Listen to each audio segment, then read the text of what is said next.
Muy buenos días, bueno, en Facebook y en YouTube. Bienvenidos a cada uno de ustedes. Y también estamos aquí esta mañana ya con la hermanita Laura y vamos a tener otro tema de la serie del deseado de todas las gentes. Y así que entonces en esta mañana vamos a estar hablando acerca de Jesús inicia su ministerio. Un tema muy importante, ¿verdad? Cómo Jesús inicia su ministerio y también cómo el mismo llamado es para nosotros, que también nosotros podamos empezar nuestro ministerio. Así que vamos a este momento a tener una palabra de oración.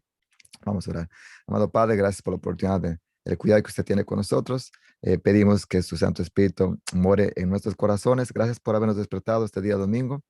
Queremos pedir de manera especial por las personas que han pedido oración y alguien de Ecuador pide que oremos por este joven que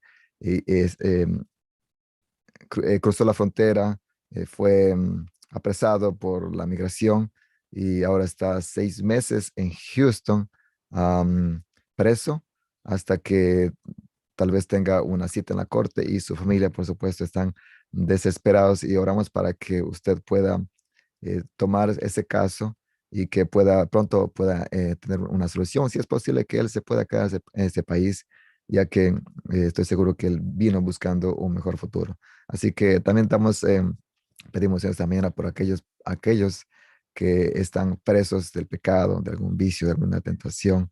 Pedimos también que puedan encontrar liberación, y a medida que se presenten estos temas y se habla de Jesús, de su ministerio, como es el título esta mañana, que usted pueda darnos las herramientas por medio de tu sierva para que podamos nosotros ser victoriosos. Quédate con nosotros, bendice a cada uno de los oyentes y escuchantes en esta mañana. En nombre de Jesús, oramos. Amén. Buenos días, hermanita Laura. ¿Me escucha bien? Permítame ver. Sí. Muy buenos días, Dios le bendiga, hermano Lucio. Qué gusto es poder estar nuevamente con usted y por medio de, de la tecnología, ¿no? También estar con muchas otras personas que anhelan conocer más de Dios y tener la oportunidad de compartir estas experiencias. Amén, amén. El audio se escucha un poquito débil. No sé si se escucha un poquito débil el audio. Voy a acercar el micrófono. Oh, ¿Allí por está favor. mejor? Sí, sí, sí, ahí está mejor. Ok. Bien, entonces el tema de hoy, Jesús empieza su ministerio basado en un libro de Seattle. Hermana, estamos en el capítulo 14, 15 y 15, 16. 15 y 16. Para los hermanos que están siguiendo, el capítulo 15 y 16 del Deseo a todas las gentes, y con ustedes entonces la hermana Laura Méndez desde Ecuador, que Dios lo bendiga. Muchas gracias, hermano. Voy entonces a compartir la pantalla para iniciar. Muy bien, estamos entonces en el capítulo 15 y capítulo 16, y en esta ocasión vamos a analizar el capítulo 2 del libro de Juan. Ya oramos para poder abrir la Biblia y poder estudiar, y antes de iniciar con el estudio, quiero decirles que todo aquello que viene a nuestra mano para conocer acerca de Dios no tiene el mero propósito de darnos conocimiento teórico, sino por sobre todas las cosas, ayudarnos a tener una experiencia personal, sincera y profunda con Dios.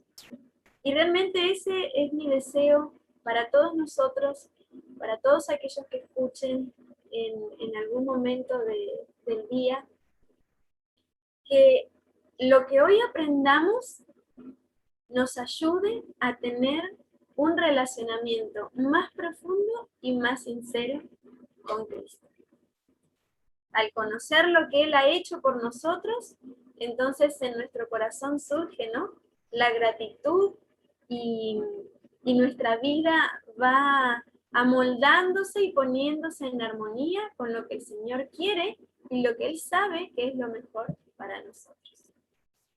Bueno, Jesús había pasado una experiencia muy dura en el desierto, ya lo estudiamos, y venció en el poder del Señor, aprendió la dependencia, y esa misma victoria es la que el Señor también quiere darnos a usted, a mí, en el desierto de esta vida, ¿no?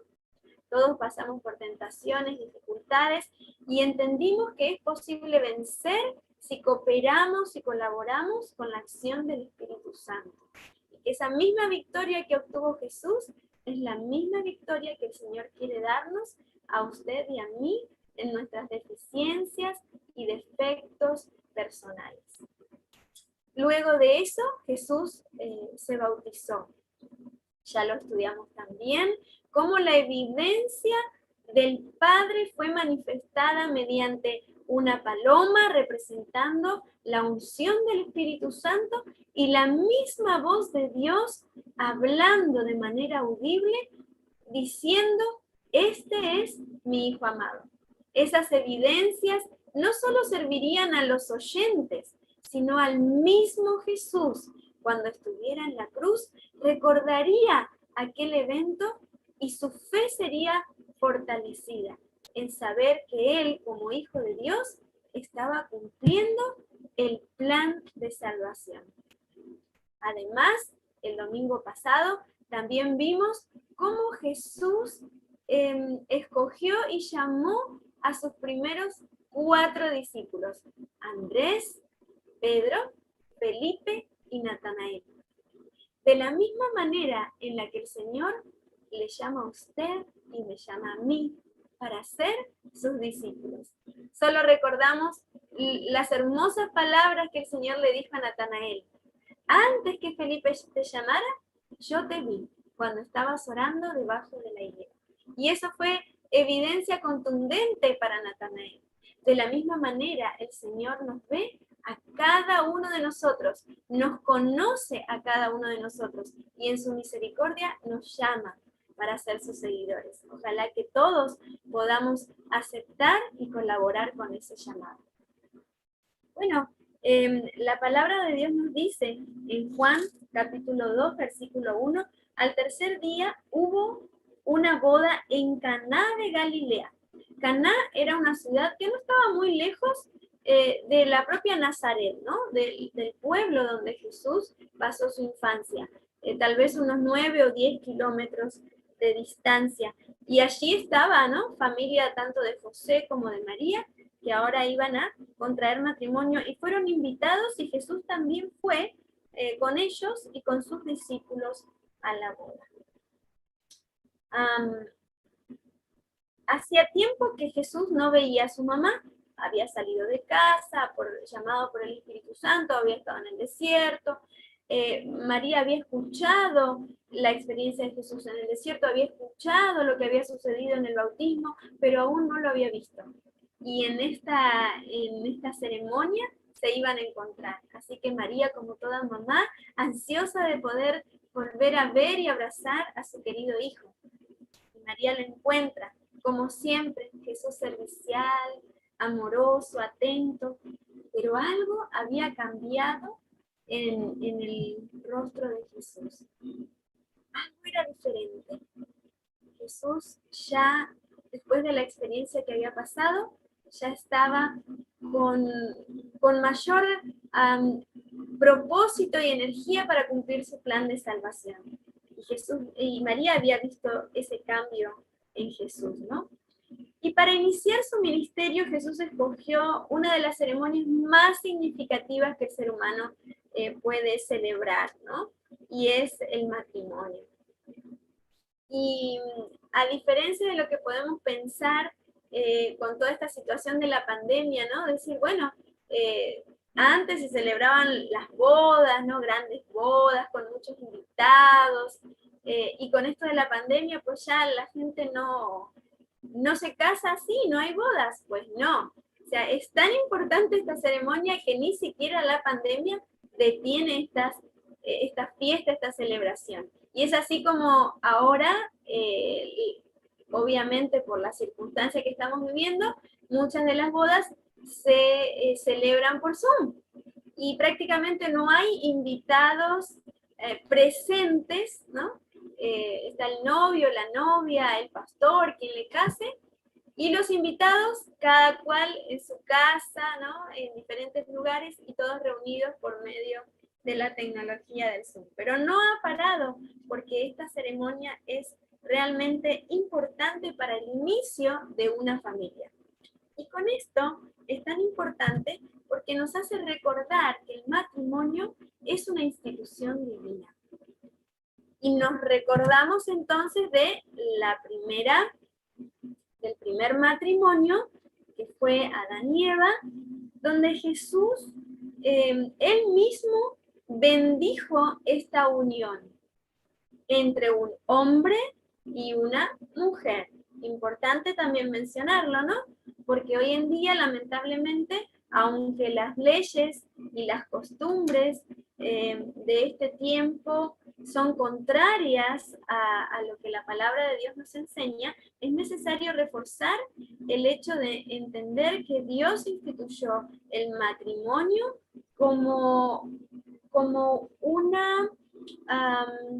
como el inicio, ¿no es cierto? Y la bendición del inicio de un hogar entre un hombre y una mujer, ¿no es cierto?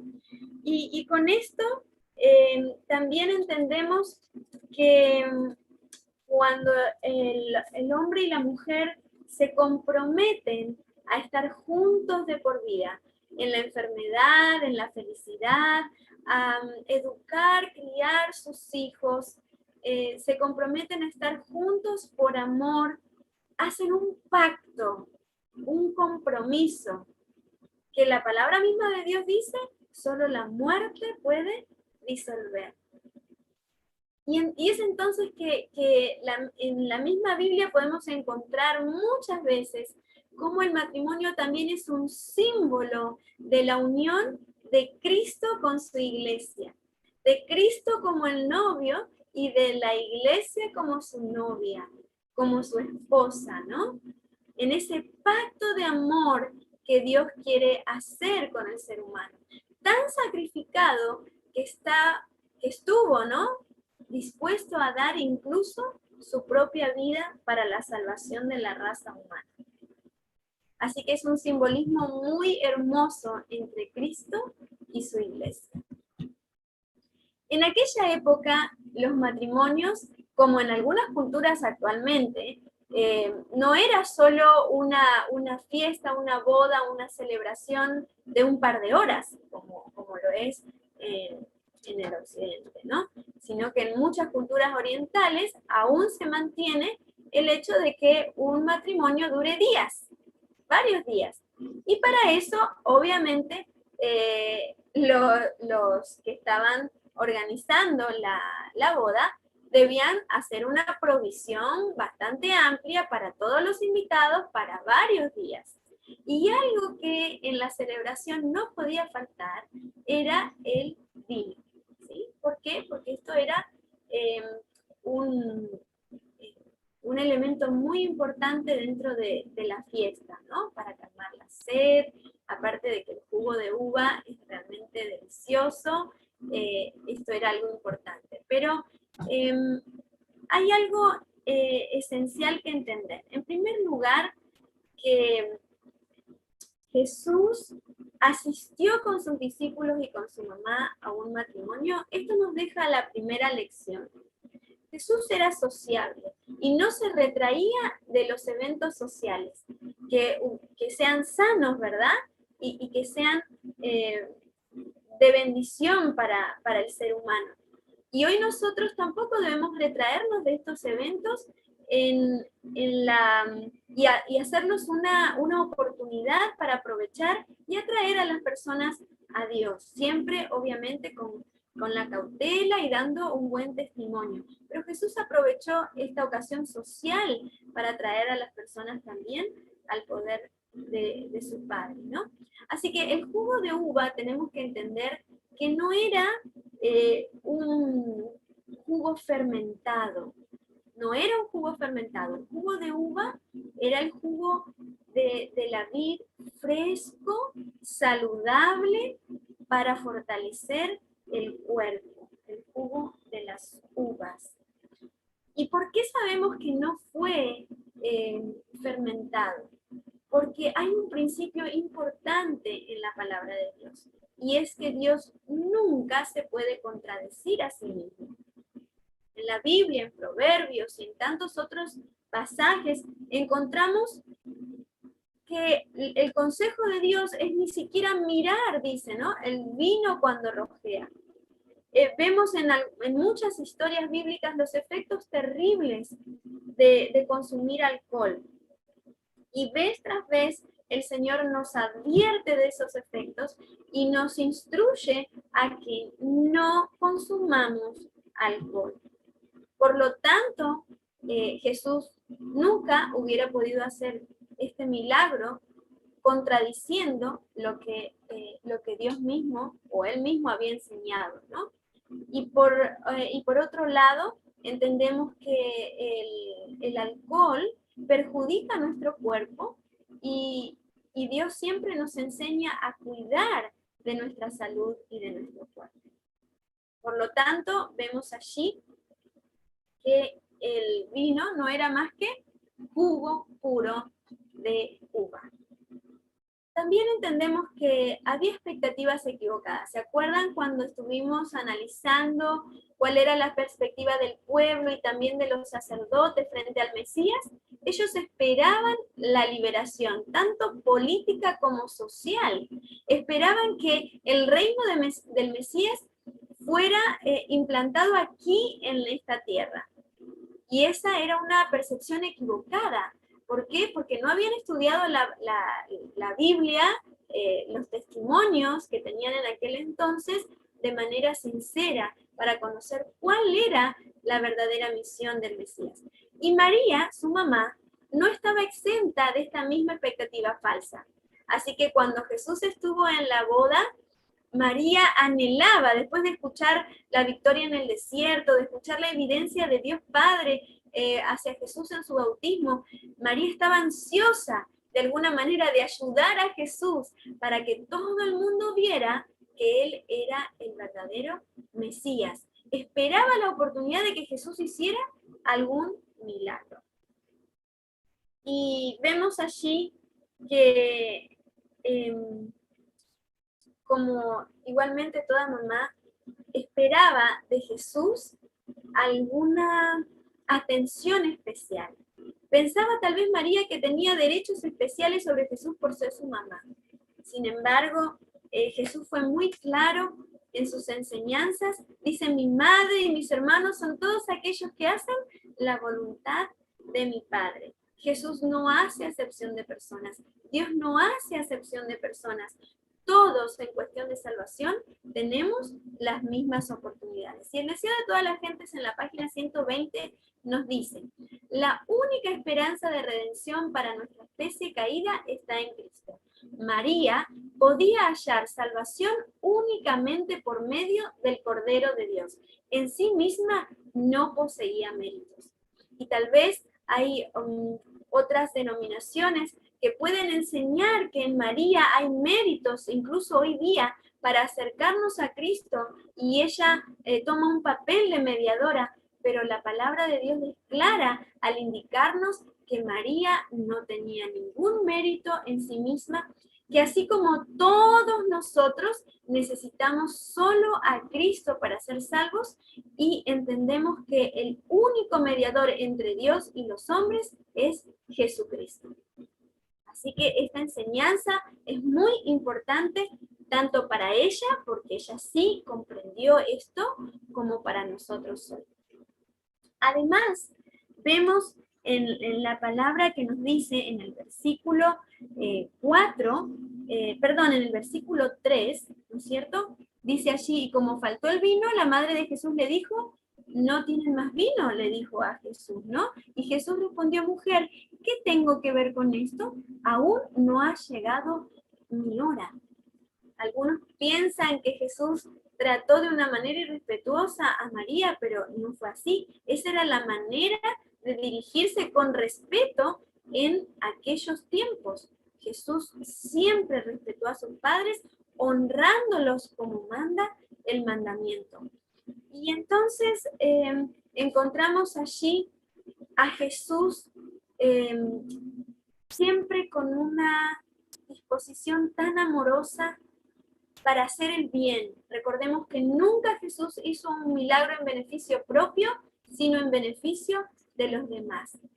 Pero Jesús dijo, aún no ha llegado mi hora.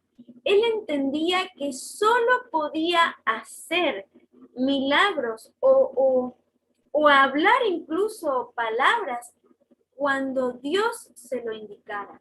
Jesús aprendió completa sumisión, reverente sumisión, incluso hasta llegar a la muerte. Es una experiencia que nosotros hoy también necesitamos aprender. Miren lo que dice el deseo de todas las gentes en la página 121. Todo acto de la vida terrenal de Cristo se realizaba en cumplimiento del plan trazado desde la eternidad. Mientras andaba entre los hombres, era guiado paso a paso por la voluntad del Padre. Y entonces Jesús se detiene allí. Sin duda alguna, oró para ser guiado por el Espíritu Santo y saber si realmente podía él hacer ese milagro en ese momento o no. Si eso era aceptable a Dios o no. Mis queridos hermanos y amigos, Jesús es nuestro modelo como ser humano, 100% hombre, para que nosotros también sigamos sus pasos. Y esta experiencia también la necesitamos nosotros hoy. Ser guiados paso a paso por el Espíritu Santo. No tomar decisiones arbitrarias sin pensar, sin orar, sin analizar, sin esperar el así dice Jehová, la orden del Señor, la autorización de Dios para actuar. De esa manera sabremos que el Señor nos bendecirá cuando actuamos guiados por su Santo Espíritu. Y esta experiencia no es de la noche a la mañana, es el desarrollo poco a poco, ¿no?, de la labor que el Espíritu Santo hace en santificar nuestra vida, en estar atentos a escuchar la voz de Dios, por medio de su palabra, como por medio de las circunstancias, por medio de personas que hablen con sabiduría y obviamente escuchando, ¿no?, en nuestra mente, en nuestra conciencia, la voz de Dios. Así que esta experiencia es algo que el Señor nos enseña a que también nosotros podemos alcanzar. Dijo su madre en el versículo 5, su madre dijo a los que servían, haced todo lo que os diga. Y esto es importante, ¿no? Vino Jesús entonces dando la solución. Todos nosotros llegamos a Jesús con problemas. Todos nosotros llegamos a Jesús con necesidades, como lo hubo en aquella boda. Y lo hermoso es que el Señor atiende toda necesidad y problema de cada ser humano sincero que va a Él. Y está dispuesto a actuar, a hacer milagros. Y no solo milagros increíbles, como lo hizo en esta vez, ¿no? Sino incluso el hecho de darnos la vida es un milagro. El hecho de estar hoy en día sanos es un milagro. Y el Señor en esta ocasión hizo algo muy especial, no solo por toda la gente que estaba allí, sino también en respuesta a esa confianza implícita que María tenía en él. María sabía y tenía evidencia y fe de que Jesús era el Mesías esperado. Sus discípulos habían creído en él. Y entonces en esta ocasión el milagro realizado fue para honrar la fe de María y fortalecer también la fe de sus discípulos. Quiera Dios que también nosotros hoy en día estemos cultivando esa confianza implícita en Dios, porque es todopoderoso, porque no hay nada imposible para Él, porque podemos llevarles, así como María le llevó ese problema y esa necesidad, también hoy podemos nosotros en oración acercarnos a Dios por medio de Cristo, llevándole nuestras necesidades, nuestras preocupaciones, con una confianza implícita, con fe creciente en saber que el Señor escucha y que obrará conforme a su voluntad para nuestro bien. Además, Jesús hizo este milagro porque los discípulos necesitarían estas evidencias a lo largo de su caminar con Él, porque habría mucha oposición. Todo el pueblo y los sacerdotes tenían un concepto equivocado, como dijimos, de Jesús. Y entonces, al ver que sus que sus expectativas no eran cumplidas. Los primeros en mostrar esa oposición, en mostrar esa indiferencia, en mostrar persecución, serían los mismos líderes. Así que este milagro sostendría la fe de los discípulos en su trajinar con el Señor, ¿no? Y sería evidencia. Jesús le dijo llenar las tinajas de agua, las llenaran hasta arriba, y luego entonces, cuando le llevaron al maestresala para que degustara de aquel jugo, increíblemente había sido el jugo más rico que habían probado, se había convertido en jugo de uva. Y dijo el maestresala, tú has guardado el mejor vino para el final. Este milagro, dice el versículo 11, fue la primera señal que hizo Jesús. Así reveló su gloria y sus discípulos creyeron en él. Qué importante son las evidencias que Dios le ha dado a usted y a mí a lo largo de nuestra vida. Porque estas evidencias nos ayudan en las situaciones de perplejidad y de crisis. Es allí cuando necesitamos mirar atrás y ver cómo el Señor en el pasado ha sido bueno con nosotros y nos ha ayudado. Porque todos hemos vivido milagros, pequeños o grandes, pero milagros hechos por Dios en nuestras vidas. Hay un texto muy conocido del espíritu de profecía, ¿no? De Elena de White, que dice que nada debemos temer del futuro a menos que olvidemos la manera en la que el Señor nos ha conducido en el pasado. Y estas experiencias en nuestro pasado son las que nos dan la firmeza, la fe, la confianza en los momentos de crisis. Y Jesús mismo, recuerden, cuando estuvo en la cruz, recordó las palabras de su padre en el momento del bautismo, y entonces no dudó de su misión y fue fortalecido por la fe en lo que Dios le había mostrado, ¿no? Para hacer. Así es que esta firmeza es la que también nos tiene que caracterizar hoy en día, a pesar de cualquier dificultad que debamos enfrentar. También este milagro fue un símbolo del plan de salvación. Entendemos que el agua representaba el bautismo de la muerte de Cristo y el vino el derramamiento de su sangre por los pecados del mundo. En el primer banquete al cual asistió con sus discípulos, Jesús les dio la copa que simbolizaba su obra en favor de su salvación. En la última cena se la volvió a dar, en la institución de aquel rito sagrado por el cual su muerte había de ser conmemorada hasta que volviera. Jesús inició su ministerio dando a sus discípulos el jugo de uva, un símbolo de lo que él mismo iba a hacer, derramar su sangre en la salvación de todos nosotros. Y también terminó su ministerio con aquella cena tan especial, instituyendo la cena del Señor, que sería repetida vez tras vez a lo largo de los siglos hasta que Él volviera por segunda vez. Y entonces la promesa está que en el cielo mismo también se celebrará esa ceremonia tan especial, las bodas del Cordero, y volveremos con Jesús a disfrutar del jugo de uva, símbolo de su precioso sacrificio. Luego de esto, el versículo 13 nos dice, estaba cerca la Pascua de los judíos y Jesús subió a Jerusalén. La Pascua. La Pascua es una fiesta muy importante. En la actualidad, los judíos y muchos en diferentes lugares lo siguen recordando, ¿no? La liberación que Dios hizo de su pueblo en Egipto. La liberación que el Señor hizo. Debían, bueno, el sacrificio del Cordero era incluso antes, ¿verdad?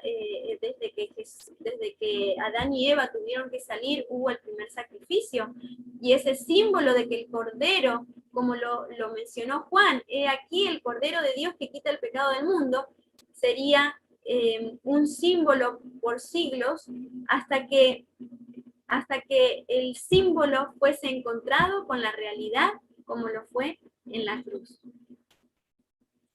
Y vemos cómo solo la sangre del cordero podía servir para liberación y salvación. Los dinteles de las puertas debían ser pintados, ¿no es cierto?, para que aquel ángel, cuando pasara, no visitara con la muerte del primogénito ese hogar. Y de la misma manera ellos, cada vez que festejaban la Pascua, recordaban esa liberación que Dios hizo, pero hoy nosotros recordamos la liberación que Dios quiere hacernos del pecado, ¿verdad? Esa liberación que es la más importante de todas. El Señor quiere librarnos del poder del pecado, de los efectos y del poder del pecado. Y Jesús se presentó, fue al templo, ¿verdad? Dice allí, halló en el templo a los que vendían. El templo siempre fue para los judíos algo muy importante, así como el santuario. ¿Por qué? Porque el Señor había prometido su presencia. Recordamos a Moisés. Cuando Moisés vio aquella zarza ardiente, Dios mismo estaba allí y le dijo, saca tu calzado porque esta tierra donde tú estás pisando, santa es. ¿Y por qué hacía santo ese lugar? La presencia de Dios hacía santo ese lugar. Hoy en día, donde se manifiesta la presencia de Dios, es santo ese lugar. Y el Señor quería que aprendieran reverencia, ¿no es cierto? La reverencia del lugar donde estaban. Pero lamentablemente, como vimos en otros capítulos, el orgullo nacional, las expectativas incorrectas, el estudio incorrecto de la palabra de Dios, hacía entender al templo como algo físico, como si fuese eso lo único importante, pero no prestaban atención a la presencia de Dios, a invocar la presencia de Dios con un corazón sincero, humilde, ¿no es cierto? Y entonces se volvía todo un mero formalismo. Y estaban tan preocupados los sacerdotes en que no se dijera ni una palabra en contra del templo, porque era realmente prohibido y castigado aquel que dijera algo en contra del templo, pero era solo decir algo en contra de las paredes, ¿no? Del edificio, porque ellos no tenían la reverencia en realidad a Dios, que era quien hacía santo ese templo. Y si la presencia de Dios no estaba, esas paredes no servían de nada.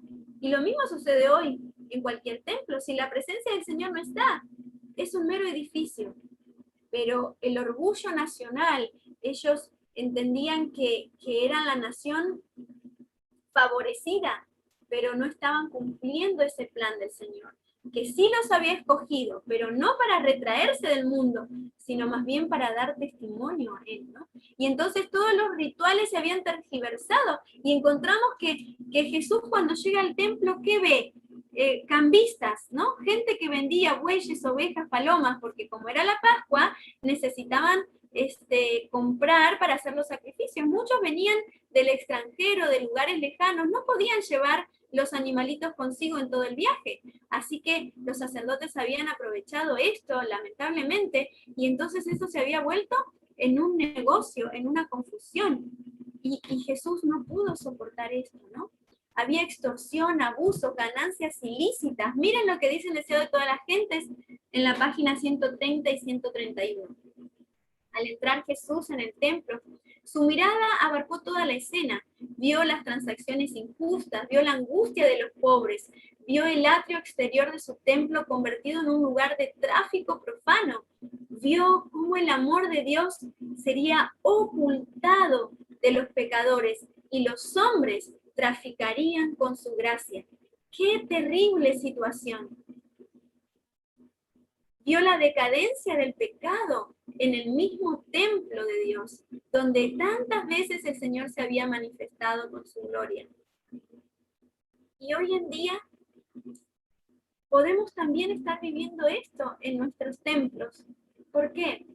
Porque muchas veces las predicaciones se basan en un mero formalismo, en el evangelio que ahora se predica de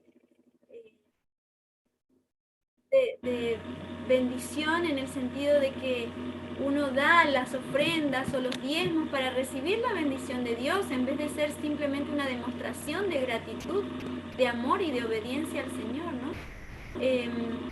Hoy día se predica mucho, ¿no?, el evangelio de la prosperidad. Prosperidad.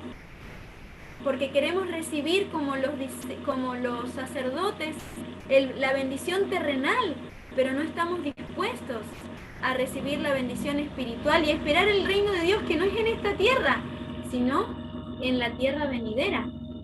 Y eso confunde a mucha gente, ¿no? Y se trafica con la gracia del Señor, disminuyendo incluso los preceptos de Dios, dejando la salvación barata, cuando en realidad el precio de la salvación fue tan alto. Y que sí es verdad que nosotros no tenemos que pagar por la salvación, pero sí nuestra vida tiene que estar en concordancia con Dios, en obediencia. La gracia no es la gracia en el Señor nos salva, la fe en el Señor nos salva, pero esa gracia, esa fe en el Señor que nos salva, transforma nuestra vida para ser obedientes. No es mera salvación por gracia y dejamos de lado las obras, no, sino que ambas se fusionan, porque las obras es la expresión externa de la fe que nos salva, de la gracia en el Señor que nos salva.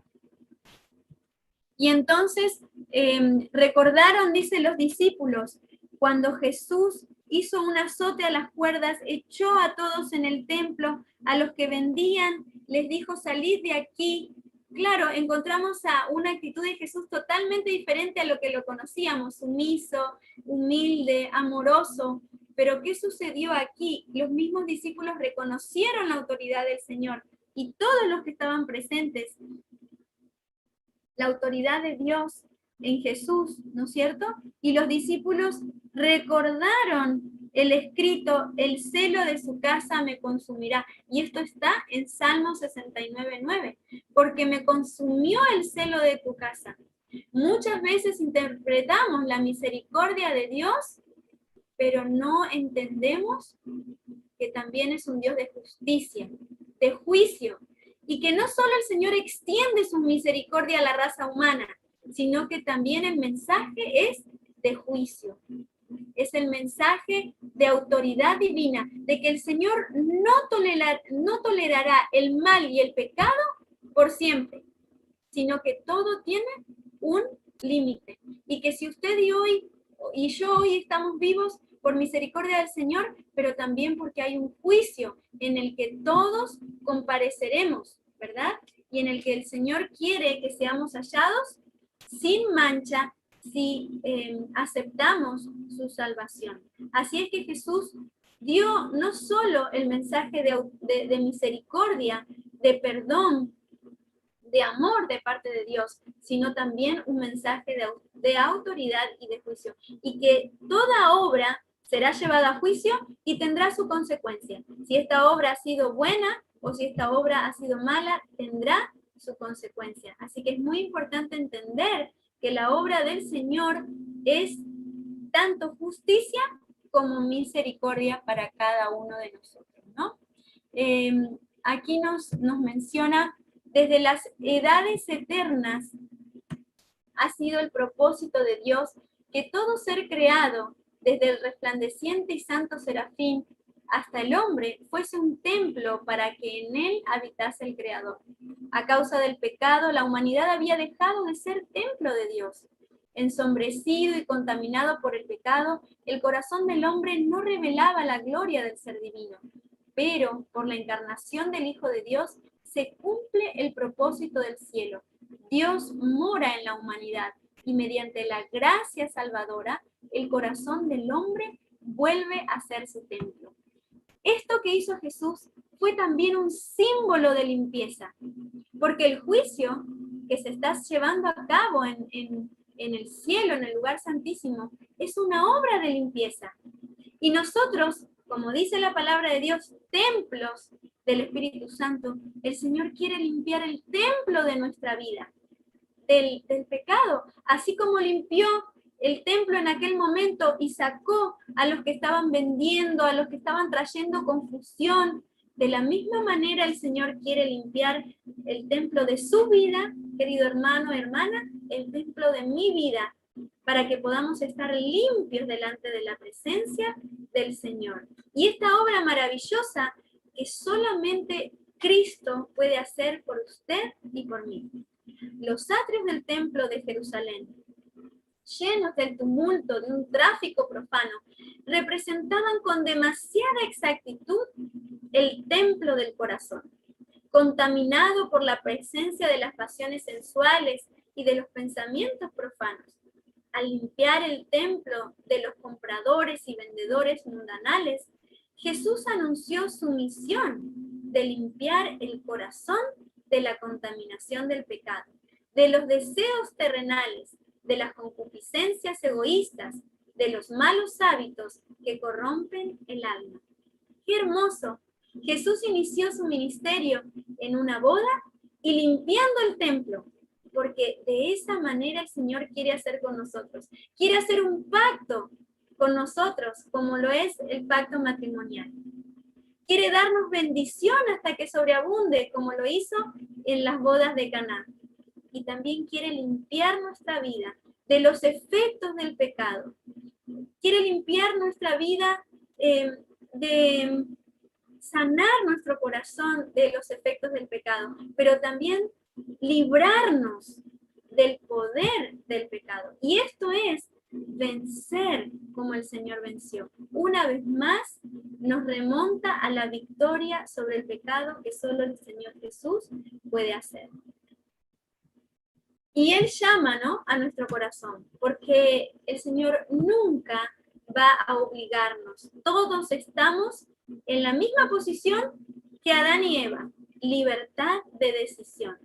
Ningún hombre puede de por sí echar las malas huestes que se han posesionado del corazón. Solo Cristo puede purificar el templo del alma, pero no forzará la entrada. No viene a los corazones como antaño a su templo, sino que dice, he aquí, yo estoy a la puerta y llamo. Si alguno oye mi voz y abre la puerta, entraré a él. Qué invitación tan amorosa del Señor. Cuánto anhelo que todos los que escuchamos podamos aceptar esta hermosa invitación del Señor y permitirle la entrada a nuestra vida, para que Él limpie, ordene todo lo que tenga que hacer para que estemos a cuentas con Él. Y como en todo, ¿no?, en los llamados del Señor hay dos respuestas. Una positiva, una en aceptación a ese llamado y otra en rebeldía a Él. El pueblo de Dios lo reverenció a Jesús. Dice que cuando todos los cambistas y los vendedores se fueron, los animales, todo quedó en silencio en el templo. Ahora sí, el Señor comenzó a predicar, a sanar, y solo se escuchaban alabanzas, las alabanzas de los niños, de las mujeres, de los hombres que habían sido sanados, no solo físicamente, sino espiritualmente. Había paz en el templo, había calma, había alabanza al Señor. Pero no todos tuvieron la misma actitud. Los sacerdotes no quisieron arrepentirse porque vieron la autoridad en el Señor, entendieron que lo que estaban haciendo estaba mal. Ellos sabían que estaban induciendo al pueblo a alejarse de Dios con las extorsiones, con ese rito, ¿no es cierto?, que ya había perdido sentido, pero no quisieron arrepentirse. Volvieron al templo, pero volvieron al templo con una actitud de odio hacia el Señor y todavía con más disposición de matarlo. Así que volvieron, ¿no es cierto?, y le preguntaron a Jesús para hacerlo caer. ¿Qué señal nos das de la autoridad? O sea, ¿con qué autoridad tú vienes a hacer esto? Le dijeron los los sacerdotes, ¿no? ¿Con qué autoridad? Y Jesús les dio la señal que pedían, aunque no lo iban a entender, ¿no? Los judíos le preguntaron, ¿qué señal nos das de la autoridad para hacer esto? Y Jesús respondió, destruid este templo y en 3 días lo levantaré. Replicaron los judíos, en 46 años fue levantado este templo y tú lo levantarás en 3 días, pero él no hablaba solamente de lo físico, porque había una profecía allí, había una profecía, el templo literalmente sería destruido, pero Jesús también hablaba del templo de su cuerpo. Por eso, cuando Jesús resucitó de los muertos, sus discípulos se acordaron de lo que había dicho y creyeron en las palabras del Señor. Jesús, cuando les mencionó esto, estaba poniendo en evidencia los pensamientos de los sacerdotes, porque ellos estaban ya con la intención de quitarle la vida. Pero Jesús habló estas palabras y aunque no fueron entendidas completamente ni por los sacerdotes, ni por el pueblo, ni por sus discípulos en aquel momento, pero fueron recordadas por el Espíritu Santo el momento en el que Jesús murió y resucitó, para saber que eso había sido una profecía y que Jesús en 3 días resucitaría de entre los muertos. En virtud de su muerte y resurrección, Jesús pasó entonces a ser ministro del santuario, de aquel verdadero tabernáculo que el Señor asentó y no el hombre. Tiempo después, años después, el templo del que tan orgullosamente estaban cuidando, ¿no es cierto?, los sacerdotes, fue destruido por los romanos. Y no quedó piedra sobre piedra como Jesús mismo lo había dicho. Pero Jesús al resucitar fue a un templo mejor, al templo celestial, al lugar santísimo y al lugar santo para interceder por cada uno de nosotros ante el Padre. Aunque el ministerio había de ser trasladado del templo terrenal al celestial, aunque el santuario y nuestro gran sumo sacerdote fueran invisibles para los ojos humanos, los discípulos no habrían de sufrir pérdida por ello. No sufrirían interrupción en su comunión, ni disminución de poder por causa de la ausencia del Salvador. Mientras Jesús ministra en el santuario celestial, es siempre por su Espíritu el ministro de la Iglesia en esta tierra.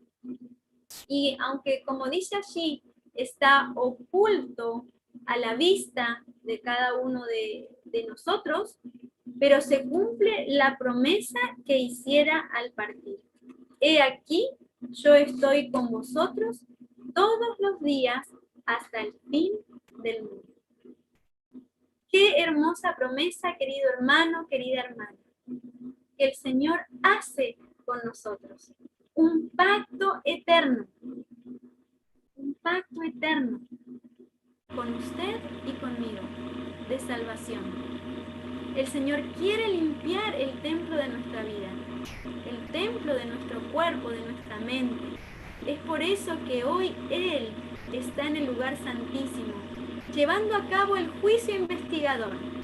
Pero Él nos envía su Espíritu Santo y la ayuda de sus ángeles para que si colaboramos con esta obra, el Señor nos tenga sin mancha delante de su presencia.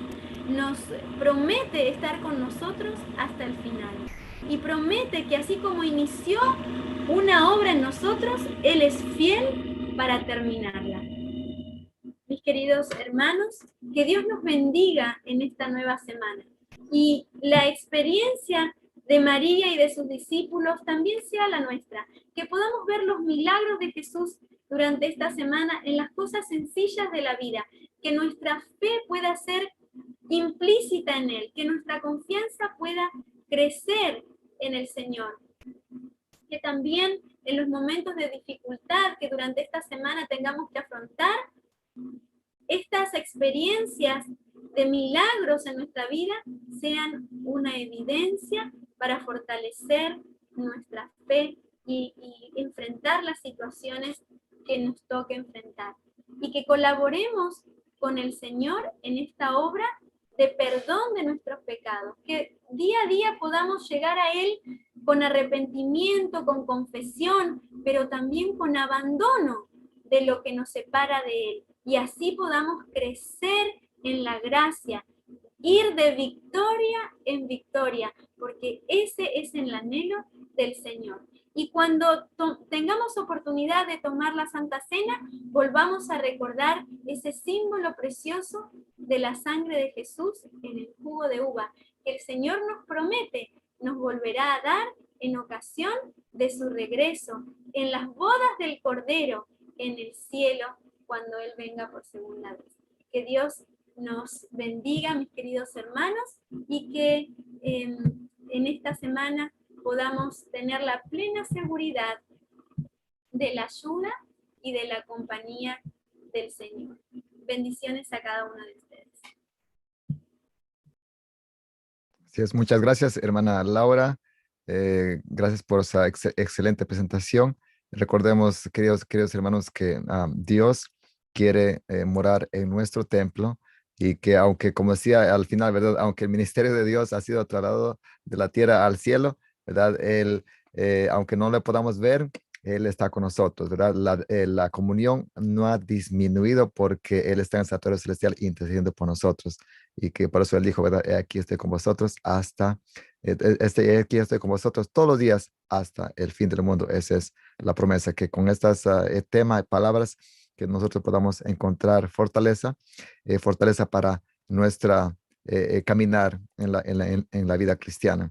Y si de pronto hay personas que de pronto piensan, ¿por qué Dios no mira mi caso, verdad? Parece que Él bendice a todos, pero no a mí. Recordemos, ¿verdad? Que en las bodas de Cana había una necesidad social, iban a pasar vergüenza y Jesús llegó ahí justamente porque había, claro, porque había sido invitado con sus discípulos, pero también llegó ahí porque Él se preocupa de cada necesidad física, mental, espiritual y también necesidades sociales. Así que no pensemos que Dios Él nos escucha siempre y a veces tenemos que pasar por tribulaciones, por pruebas, porque Él quiere, así como Él quería, Jesús quería que la fe de María sea fortalecida y también de los discípulos, al hacerse milagro, Dios quiere que nosotros seamos pacientes y Él quiere fortalecer nuestra fe espiritual. Así que gloria a Dios por las pruebas y también por las bendiciones que recibimos cada día. Que Dios les bendiga, hermanos queridos, y les esperamos el día.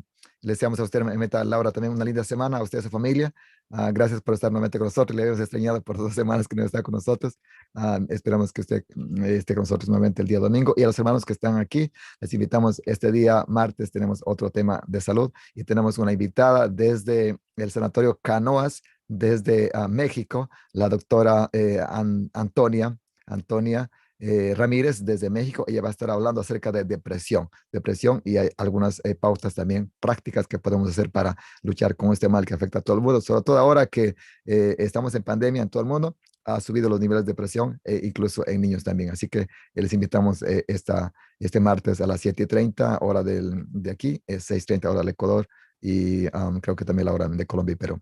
Dios lo bendiga, un abrazo a cada uno de ustedes, bendiciones y como siempre, el mensaje, le queremos y oramos siempre por ustedes. Bendiciones.